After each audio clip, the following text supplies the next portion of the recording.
Three, two, one.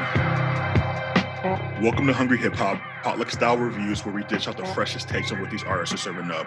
We're looking for the spiciest bars, vibes, and production in order to expand our palettes and diversify our playlists.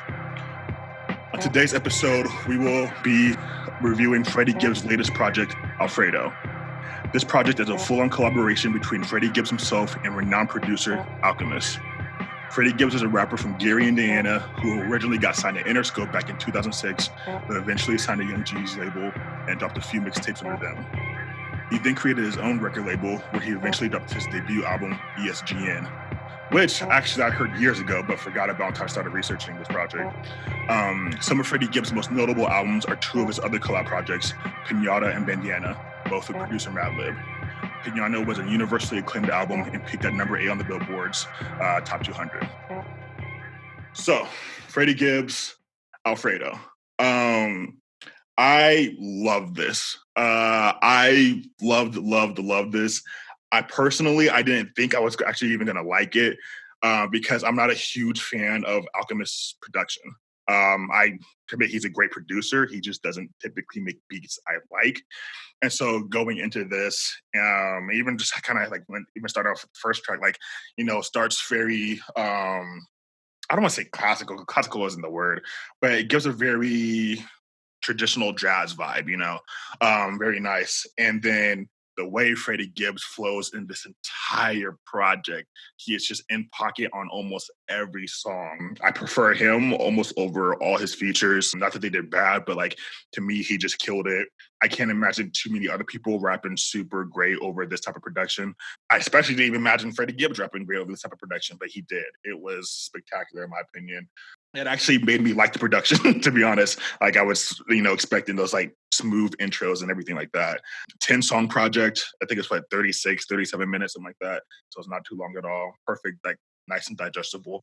Yeah, features were cool. I'll talk more about them when we get to his individual songs. But yeah, overall, I thought it was a dope-ass project. I actually listened to this, I don't know how many times. I just actually had it pretty much on replay throughout the week. If I didn't have anything else I was going to, I'd go back to some of the songs on his album. I loved it.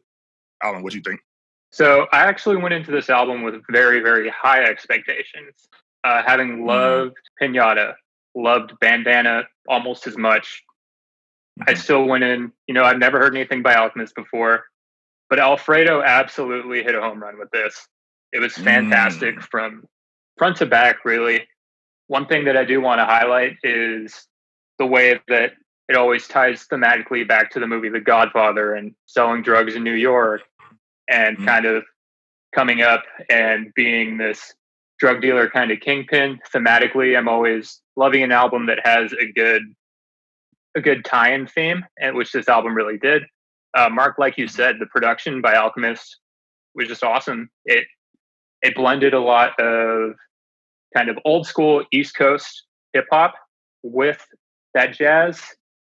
Last week when we were talking about Coda, there was a little bit of the jazz influence, but this really brought it up to the next level where I felt like Freddie's bars are fantastic along with the jazz. None of it got boring to me in any way.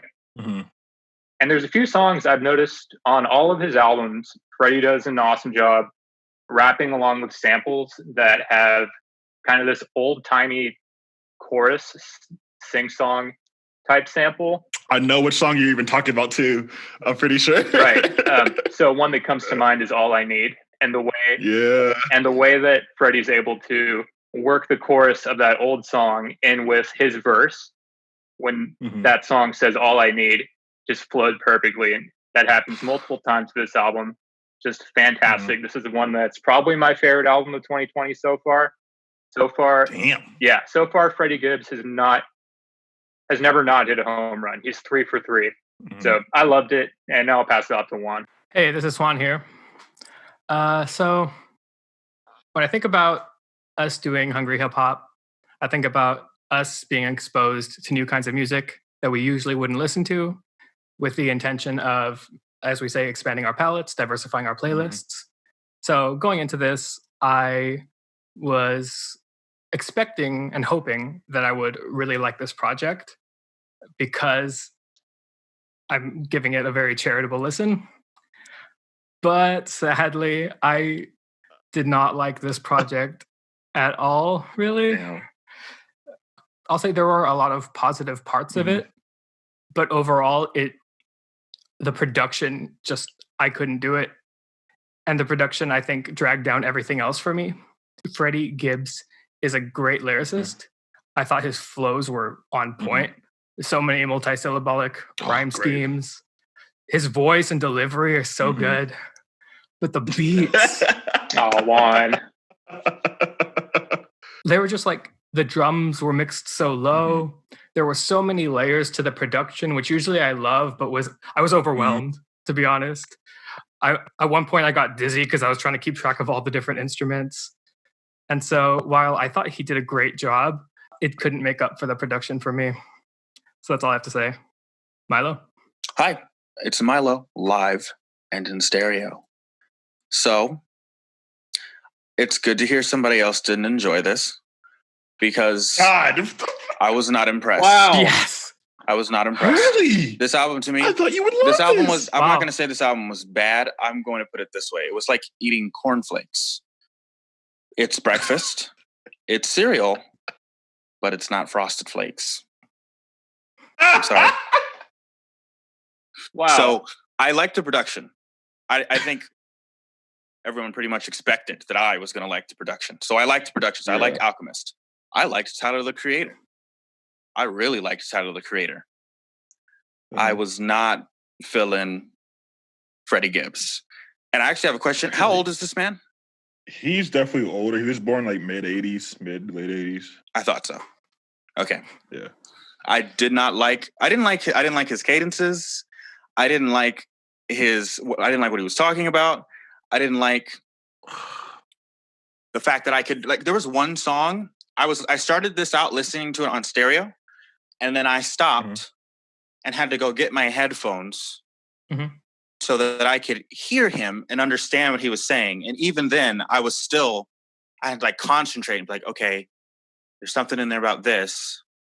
And I'm pretty sure I speak English pretty well. So Freddie Gibbs he killed it for me. So I dislike this album as well. I'm not going to say it's bad, but I just liked it for different reasons. So that said, I guess it's time to start breaking down these tracks one by one. Which you seem so excited to do. All right, let's do 1985. Okay. So this is probably my least favorite track on the whole album. Fully agree. What? Yeah. So first question first is, why is this song called 1985 when he's rapping about Michael Jordan and the Bulls in the second verse?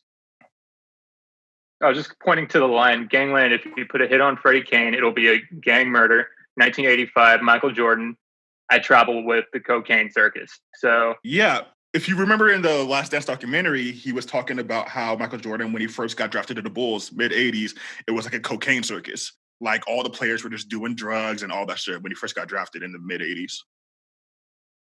Yeah. Oh, wow. So remembering that actually makes the song way better to me. Thank you, Mark.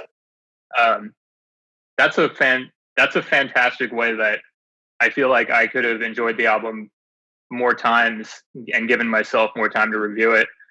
But overall, this song just wasn't that memorable to me. It did set the stage, like we've said on a lot of the other albums, to say, hey, this is going to be about someone's come up, kind of becoming this Godfather type person in the drug dealing scene and in the rap scene.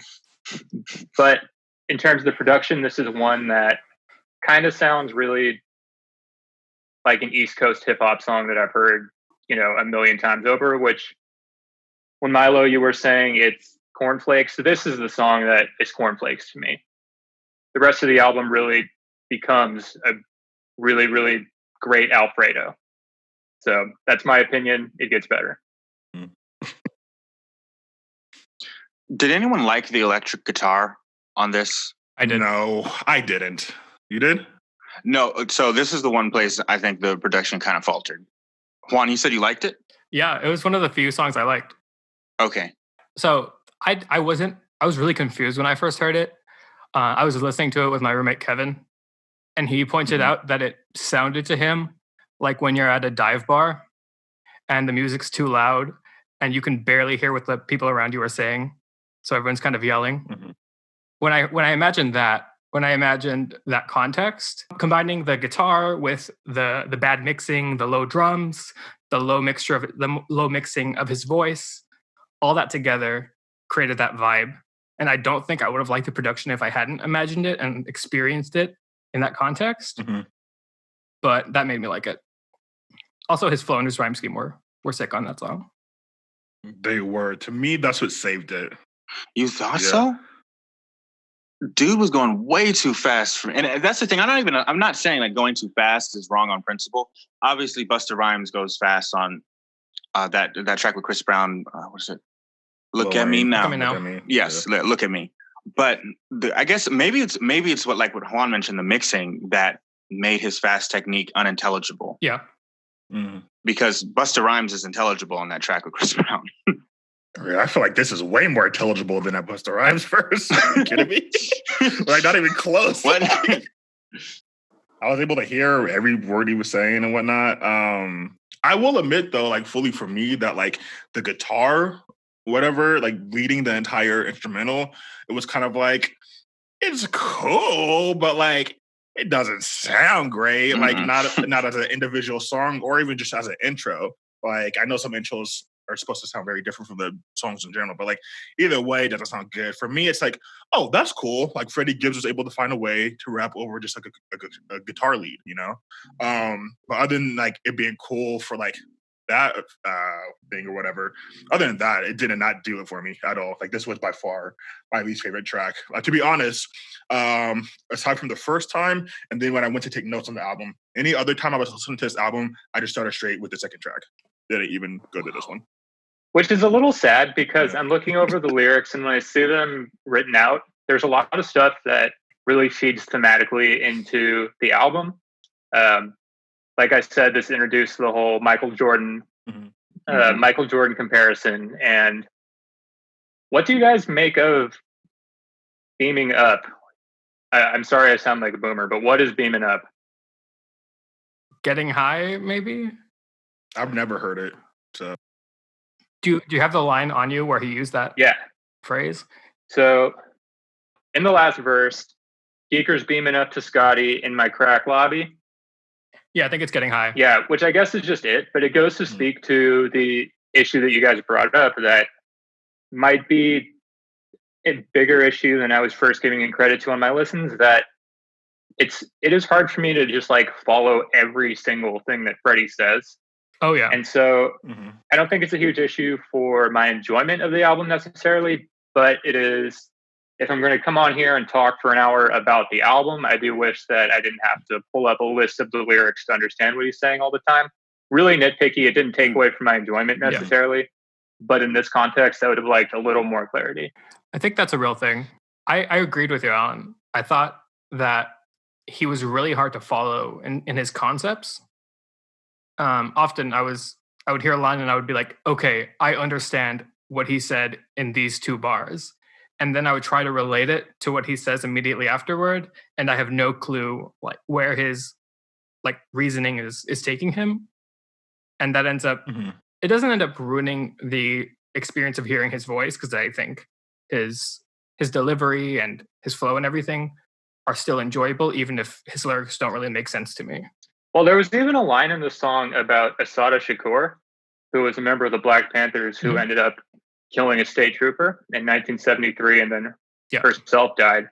And I think that really speaks to your criticism that I don't know how that necessarily like ties into the larger point of the album, other than if it was just a throwaway line like I'm on the run like Assata, like you said. But I feel like throwing in such a like very important cultural icon who not everyone is going to know who that is was kind of an interesting decision, and I don't really know how I feel about it right now. He also, I think he drops lots of references about shooting police, about conflict with the police throughout, but I never see it really affecting the concepts or the stories of the songs themselves. It just seems like throwaway lines or, expressions of frustration. Yeah. Yeah. Like, I will admit, like, Freddie Gibbs verses are, like, they're not fully thematic. Like, they're kind of very loosely thematic and, like, having topics that he'll bring up in the verse or whatever. But, like, you could, if you're hearing a verse from him, you could assume cocaine, drug dealing, bitches, gang shit. So I'm like, not. those are the concepts that you could know that you're going to get from him, I would say. I just felt a huge wave of relief because I thought I was like, maybe I missed something. But after I don't know, about the first couple songs, I was like, this content doesn't seem to be changing a lot. No. Thanks to Gibbs, baby. That's what he does. But that also is one thing that I like, where the album is very consistent in its tone. And like I said, there's a lot of talk about references to The Godfather. And even the one thing I did want to highlight, actually, is the album art. The way that the Alfredo looks like the original cover of the book, The Godfather, with the hand reaching over and pulling all the strings. But in this case, it's Alfredo That's sauce. how you got that. Yeah. I was so confused about why you were relating it to The Godfather, but that makes a lot of sense. Right. So, and also in The Godfather, the Michael's brother is named Alfredo. And additionally, if we think back to who Frank Lucas is, he was considered the Black Godfather in New York, selling drugs in the mid 70s, about 20 years after the story of The Godfather takes place. So tying it all back together, that makes sense. Thematically in The Godfather, I thought was really well done. I just wish I could understand his lyrics a little better on a micro level, like you guys were saying. But we're taking up a ton of time on this first track here, so we can probably move on. Second track, God is Perfect. This is one of my favorite tracks on the whole project. Same. This was a dope track. The beat, oh my. So I've noticed, and I'll kind of mention it as we go on, but one thing Alchemist, I think, did really, really great, or I mean, I guess maybe whoever decided to kind of organize the album, is that it really switches off between the super smooth instrumentals all the way to like the more kind of gritty, like hard hitting stuff, and it kind of fits into me that whole like classical gangster vibe, of like you're eating, shrimp and pasta with everyone wearing suits on and you got a mink coat on or whatever, and then you walk up out the restaurant, shoot a nigga in his head type shit. It's very contrast both back and forth of the smoothness and the rawness of like that classical like Harlem dope dealer life. And this was like the hard version. Like it came in, the beat was hard. Freddie's flow was sharp. It was like cutting at the edge of every single, like he was in pocket on this. He did flow switches plus the beat transition in the second half of the song, or I don't know, last third of the song. It was like super smooth. Really, like this was the first part of the album that really made me feel like I'm watching an old time gangster film, like The Godfather or something like that. I really was in that mood the whole time, especially when he adds the little clips to the intro or the outro, or just everything about this. It almost seemed like a score for a screenplay or something like that. I love the hook. I thought it was so catchy. That like microphone check, 1 2 mic check, like that. Yeah, that part was really good. It was a little disappointing because this album has like 3 hooks total on all the songs. Yeah, it's not a lot of hooks. This hook was great, and I wish there were more songs like this, because this one I thought was a more full and engaging song. So I like this song a lot too. One thing that I actually appreciated the most is about 2/3 of the way through, you get a complete tonal shift, which takes the whole vibe of the album from this like I keep saying, this East Coast New York kind of drug deal type rap to the more relaxed kind of vibes that we're going to be getting with the single Tyler Creator later, that says all this time I've been on the wrong page, or at least I've been on the wrong note. But the way that he tied it into the way that the next few tracks go eventually to come back to kind of the harder rapper later, I thought was awesome. So one thing, going back to Milo and Juan, your guys' criticisms about not being able to really understand what he's saying, actually in the hook, when he talks microphone check, 1 2 mic checka, still pack that, and then I don't know what those words are. The rest of that hook, I don't know what he's saying for the rest of, which is just a weird decision to me. Well, he said blotted out like a gun. Right. So, so going in and looking. Old blotted. Looking at the lyrics, I can see still pack that blotted.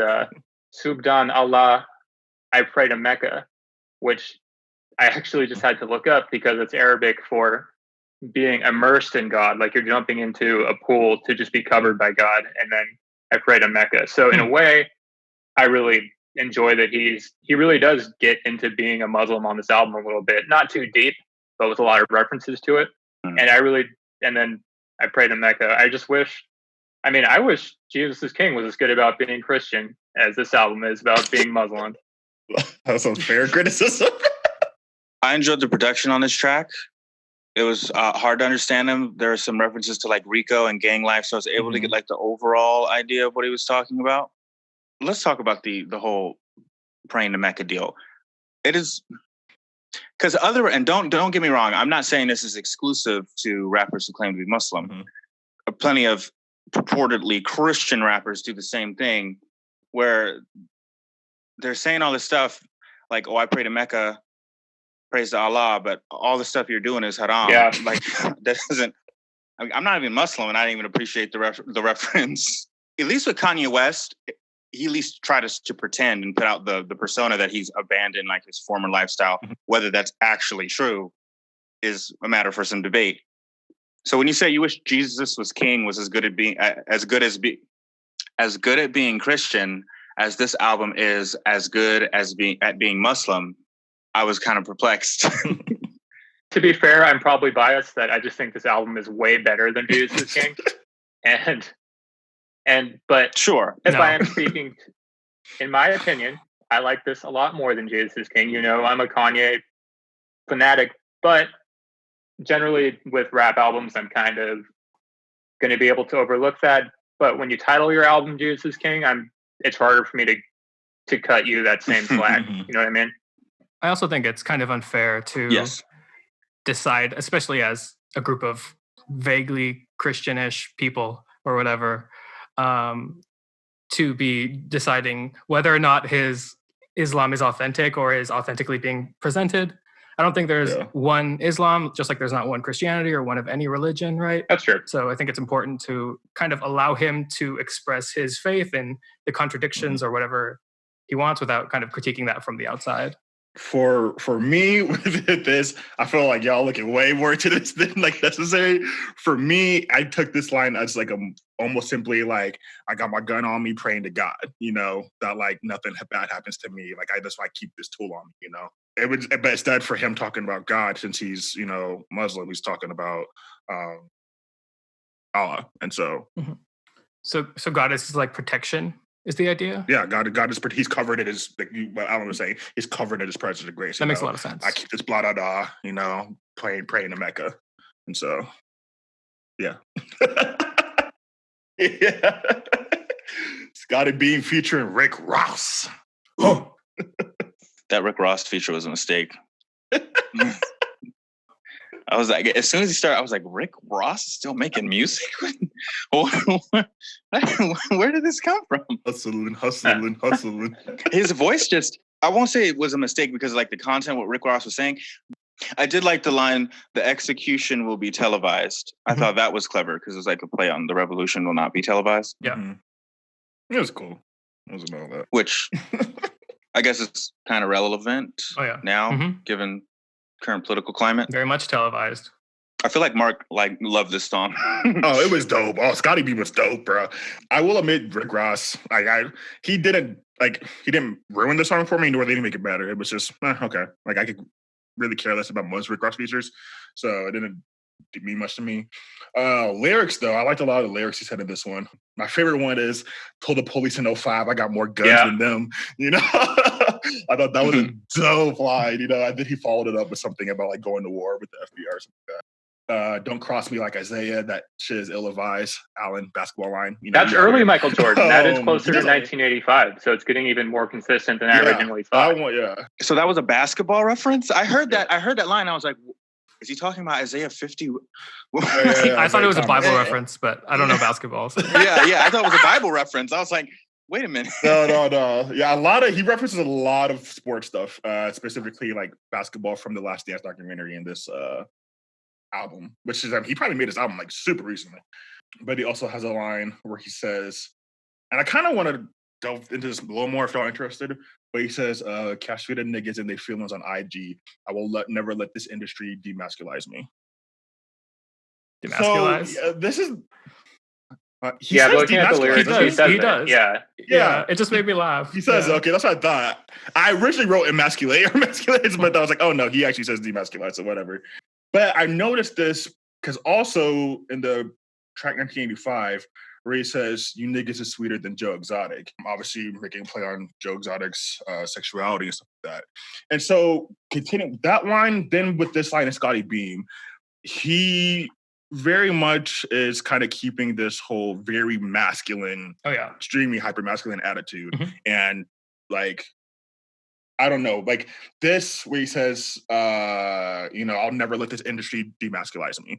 That in my opinion, that means that he's also saying that he's seeing that from a ton of other people in the industry, that the culture is like demasculating, or I don't want to keep talking like him, emasculating men in the industry. I also see a lot of criticism that it emasculates a lot of Black men. I don't know. Just curious what y'all think about him and him saying that or whatever. Or if y'all got no thoughts, then that's fine. Masculinity can die. Wow, I like the boldness there. Why does he hold the industry responsible for, if those people made the decisions to be open about their identity, I think that was just true. If anything, the industry discouraged them. Mm-hmm. Well, I think what he's arguing is that nowadays, like, it's cool/profitable to be less masculine, to act more feminine, whether it's wearing the handbags, whether it's, dresses, whether it's colored nails, like whatever. All that stuff is popular in the industry now. So people are now doing that stuff when they probably wouldn't have back in the day. They're now doing that stuff because it's more marketable. So he's like, I will never let this industry emasculate me. That's how I heard it too. I guess he doesn't like Tyler Perry movies because... Yeah, no, exactly. I would assume that. If putting on a costume is the same as... I guess it depends on what he means by demasculize. But if putting on a costume makes you less of a man, and as I said, I guess he doesn't like Tyler Perry films either because it's just a persona. What difference does it make? I mean, it might also be... he might also be referring to like the increased emotional honesty emo in hip-hop. Shit. Yeah, like emo rap. Like a lot of people see that as like unmanly as well. Which is interesting because his like lead single has Tyler the Creator, who wears a wig and that's fair. That's really fair. Calls himself Igor.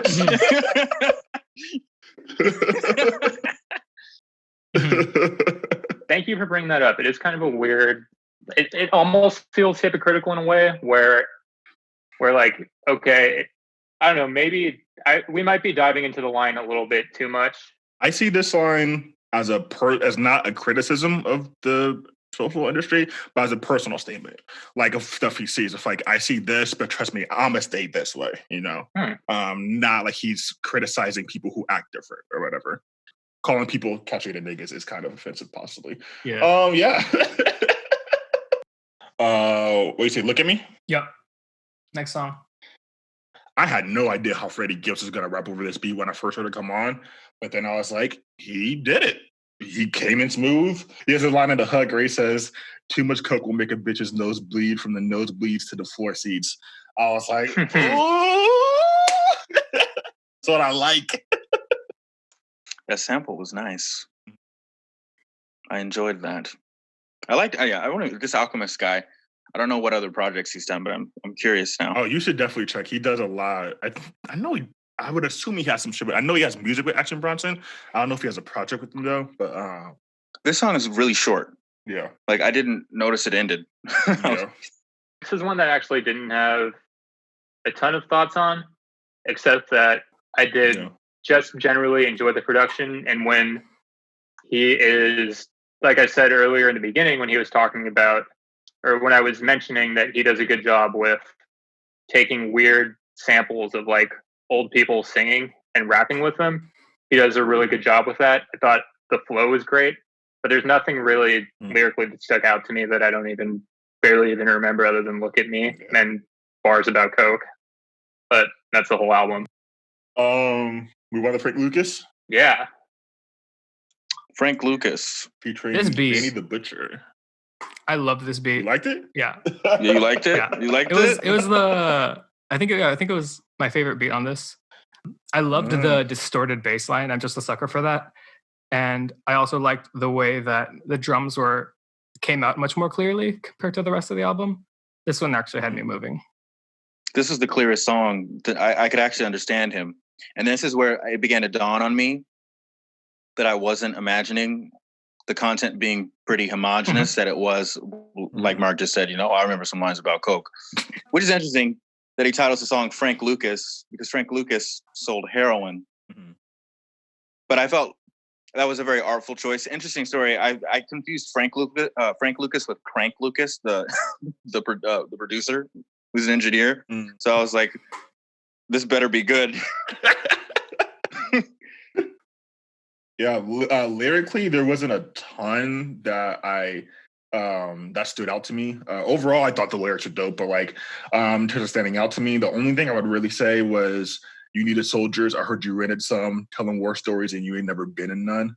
I was like, I like that. Him just kind of like more so solidifying like the area he grew up in. Like he really comes from this whole gangster shit, So there was actually a line that I was wondering about, and maybe it's just because it flowed nice. I never took an L, but a few losses come to mind. Did you guys make anything of that? Because when I think take the L, I think that means like you accept the loss, like you let it happen. Like if I have a really good point in an argument, but I just don't want to press the issue, I'll just take the L. Or I could continue the argument and then just lose because I'm an idiot, and then I lost. The way I heard it was more like, I've never lost at anything, but I've lost people. Oh, okay. I like that. I like that. For me, I was gonna say the same as Juan. Either it could be like, yeah, I've never taken an L, but yeah, I've lost some people. Or once it kind of also closer to Milo's though, like I've never taken an L in the sense that like, no, I've never taken a real loss. But times here, I got scammed from coke shit or whatever. Like, but I've always kept going up. I've never taken an L. Like that's how I kind of look at it. It's like more of like the L is like the bigger piece, and the little losses here. It's like, all right, some shit happened. Story here, I got beat up here, whatever. But like I've always good, Okay. Up. Could be either or, in my opinion. What y'all think of the feature though? Did y'all like him? Not like him? What? No, just his voice. I couldn't. I really disagree. I thought Benny like brought a kind of like heavy, dark energy to his verse that made a song called Frank Lucas really feel just kind of like I was in the Bronx in 1985 and I was just scared, but I wanted to buy some crack or something. and here comes Benny pulling up in the Cadillac. And he sounded a little too old school in his flowing voice to me. Well, see, but that's what I kind of wanted out of a song called Frank Lucas is that really old school type feel. Because when I think of old school rap and I think of like drug dealing rap, that's what I'm. Yeah, so I thought he matched the energy really well.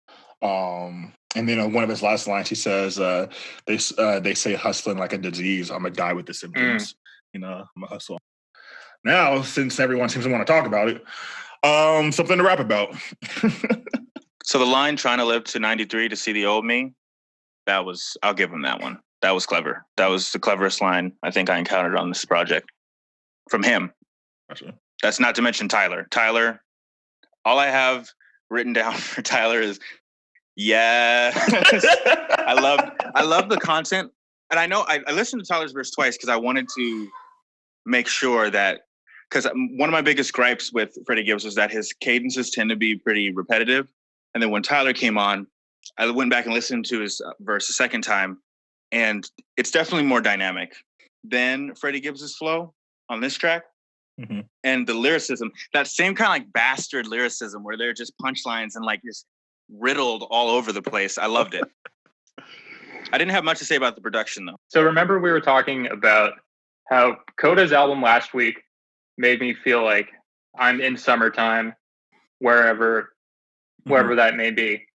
Tyler did that whole thing about as good as Coda did on his whole album, just on this verse. When he's talking about a boat I haven't bought yet, and I'm thinking about the boat that I'm gonna buy when I'm really rich and famous. Great vibe. Gibbs's part wasn't anything interesting. The beat wasn't anything interesting, but I really liked the start of Tyler's verse.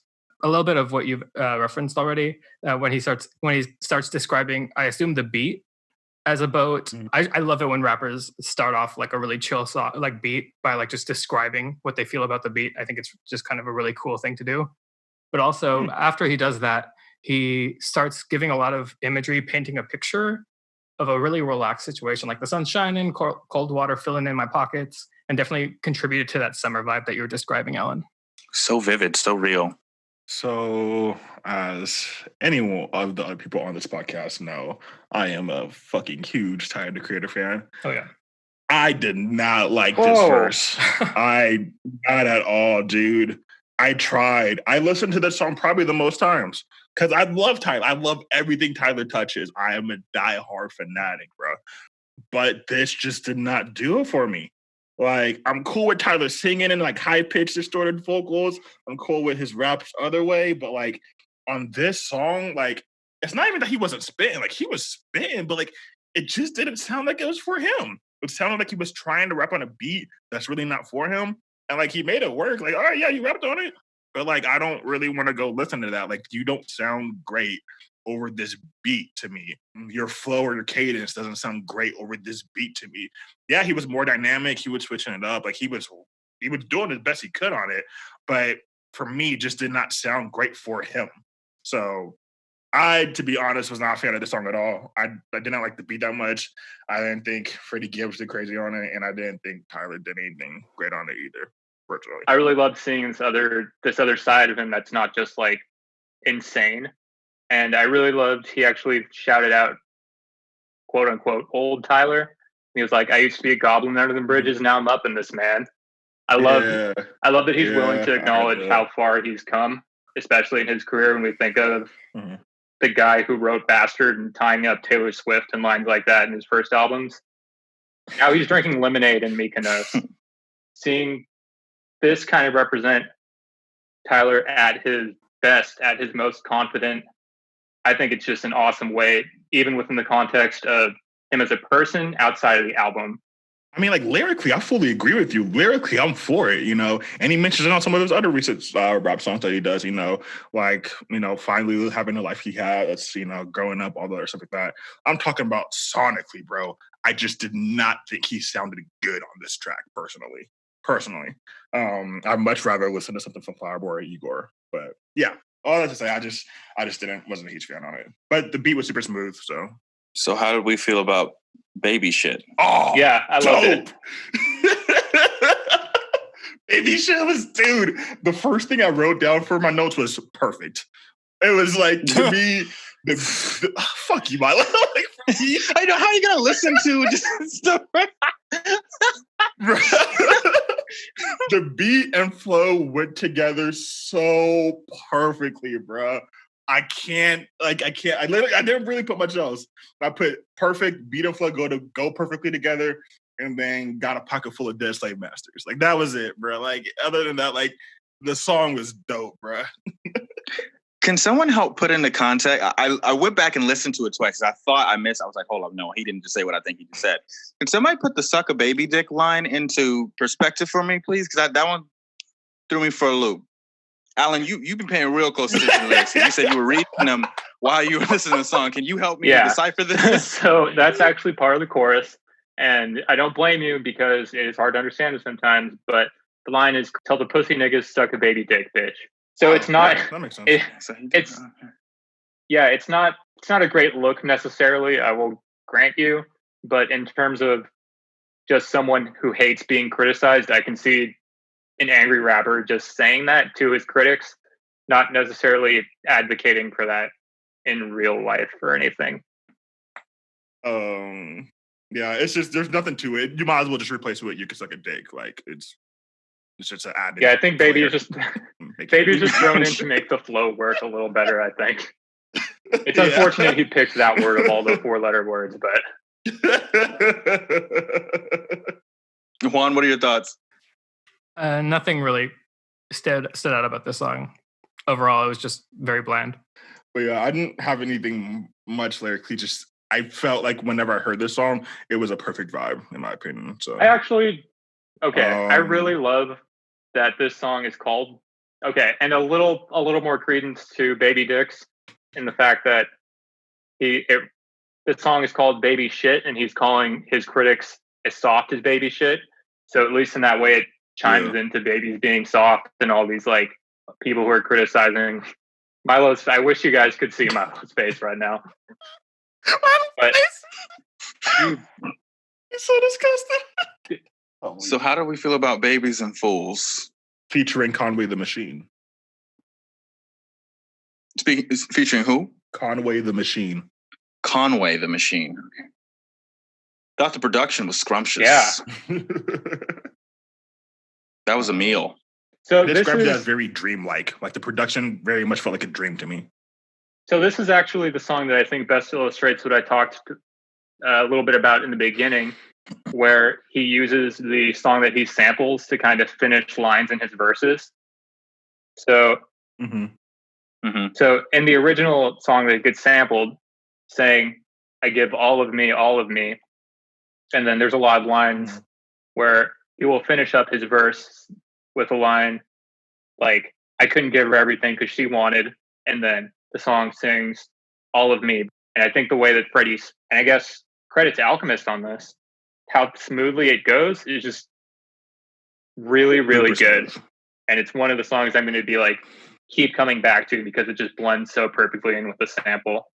Yeah, I thought it was very dreamlike, very, very, very smooth. Which, as I mentioned earlier, the whole like hard, smooth.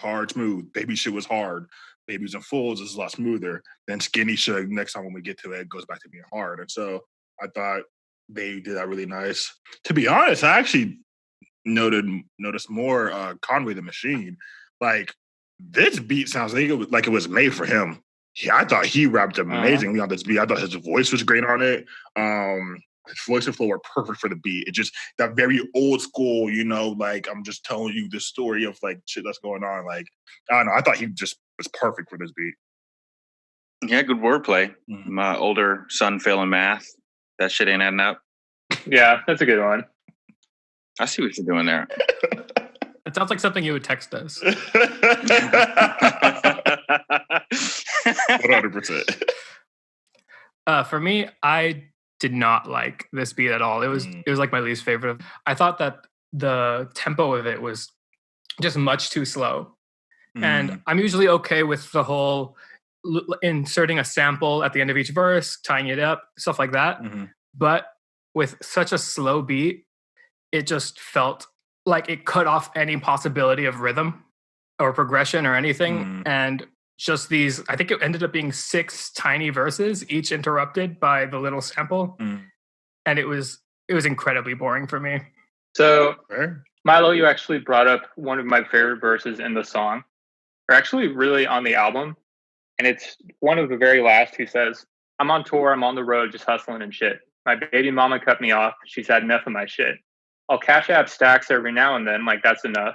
And she's like, "At least FaceTime your babies, they don't see your ass enough. Plus my older son is failing math, that shit ain't adding up. I guess ain't been around or been a dad enough. I owe my kids. I owe them all, and I know it."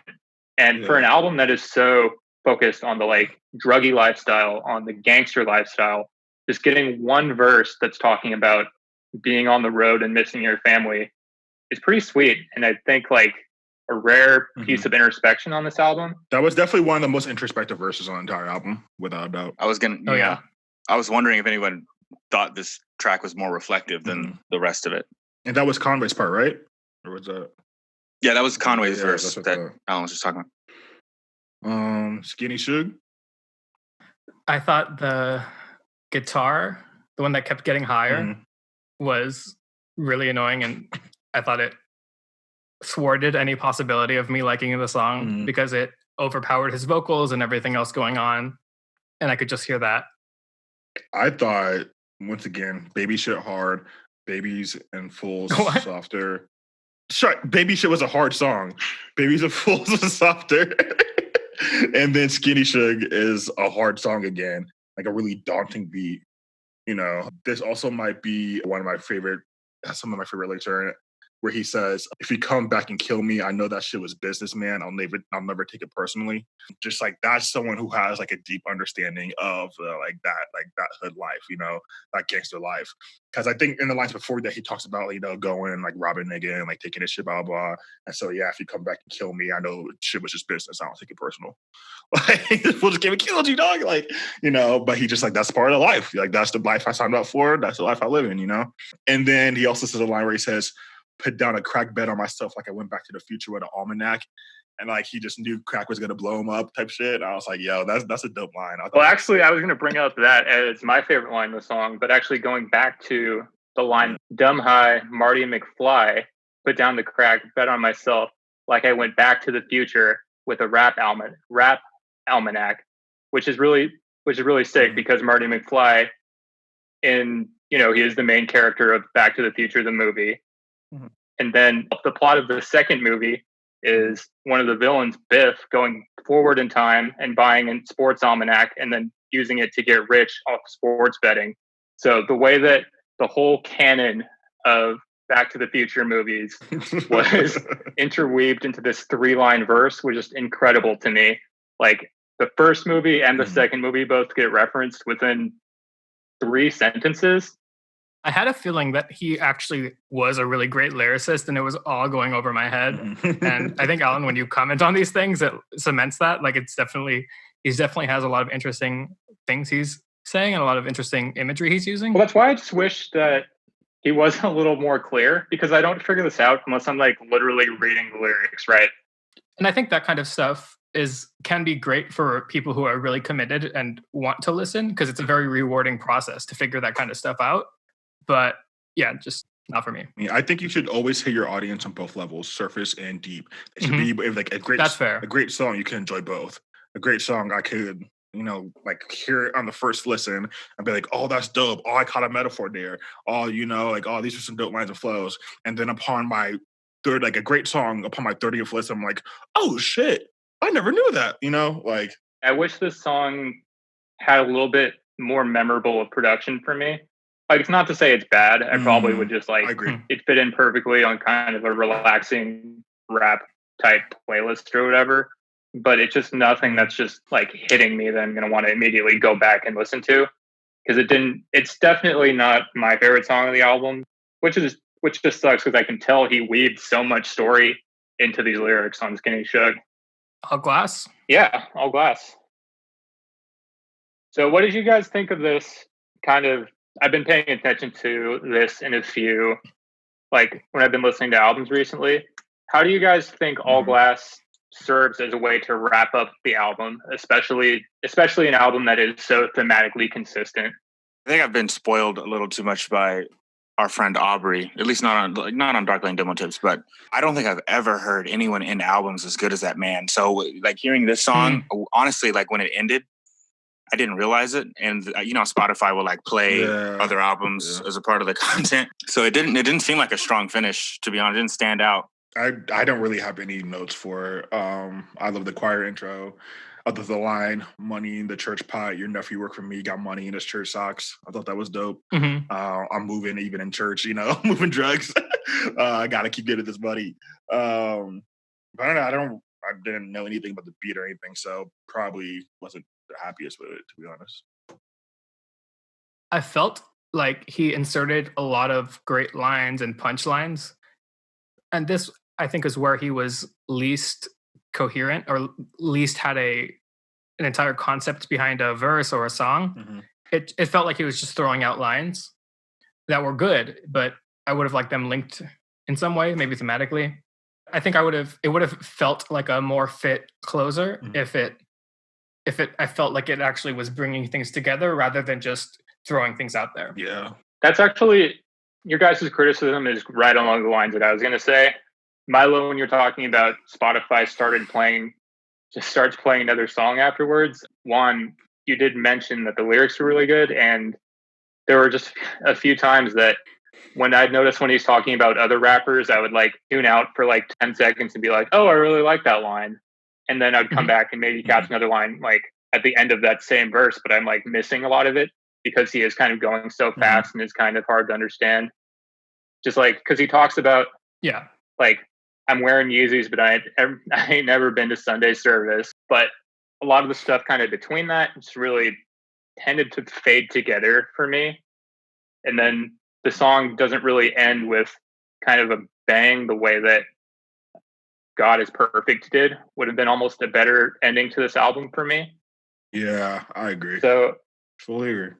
So I don't know what I would say, because if he's going for a vibe that's like, hey, I just want to end it on a smooth, kind of glassy feel for the end, and then he did it. I just wish it ended a little more like distinctly, if that makes sense. Okay, so next, let us pick our 2 songs for our playlist. Does anybody have their recommendations? So for me, my first one is Babies and Fools. I don't want to pick something to rap about, but I'm going to pick something to rap about. I'm going to pick God is Perfect. And yeah, I'm going to pick God is Perfect and Baby Shit. I'm going to pick something to rap about and Babies and Fools. So I agree with Alan. I will say I'm only picking God is Perfect. So we got 2 God is Perfect, 2 for Babies Fools, and then 2 for, what was the other one? Something to rap about got a couple. I personally am willing to knock off my vote for something to rap about if we wanted to do Babies and God is Perfect. Milo, what do you think about that? You don't have to. You're supposed to be a Tyler fan. You are. That's Mark. That's Mark, dude. I'm fine. I'm knocking it off. No. Yeah, not you, Al. I'm talking to this man. At any rate, God is Perfect is fine. God is Perfect and Babies and Fools. Okay. Yeah, as long as Babies and Fools is in there, then I'm cool. So here at Hungry Hip Hop, we have a spiceometer where we rate songs from not spicy, kind of spicy, spicy, or very spicy. So I'll go first. I will say that this album was not spicy. Not spicy. The spiciest thing I've had all year. Oh, damn. I'll give it a spicy. So we got 2 not spicies, a spicy, and a very spicy. Oh, shit. All right. Now, to close things off, next week, we will be reviewing the new Run the Jewels album. Let's go! Run the Jewels 4. I'm so excited, yo. I'm stoked. I've been waiting, what? 3 came out back in 2016. It's been 4 years. Something like that. Since Killer Mike and LP have blessed us with a Run the Jewels album. Did anybody ever listen to Meow the Jewels? I did. You did? Not bad. Not bad. Better than this album, for sure. Wow. Milo, since I know you don't, God, that's first of all, that's horrible. But Milo, since I know you don't listen to Run the Jewels, to give you like a quick little breakdown, they came out. It was after their second album, right? I believe. I think so. Yeah. Okay, after their second album, but it was like the first. It was either the first or the second. Either after one of those albums, they did a fundraiser, right? And part of the fundraiser was like, if we get enough of this money donated, we'll do an album where it's the same exact album, but we'll replace the production with cats meowing, like samples of cats meowing. And so they actually raised enough money and then made a Meow the Jewels album. So the production is just cats meowing in the background. That is outlandish. I don't know what to say about that. That is... Yeah. But yeah, Run the Jewels is dope. They had Bernie Sanders introduce them at Coachella. They're with the shit. So I'm excited for next week. All right. So I think that marks the end of our 5th episode. I don't know how to end it. Thanks for listening, guys. Remember, okay. All right, peace. All right. Bye, everyone. Bye.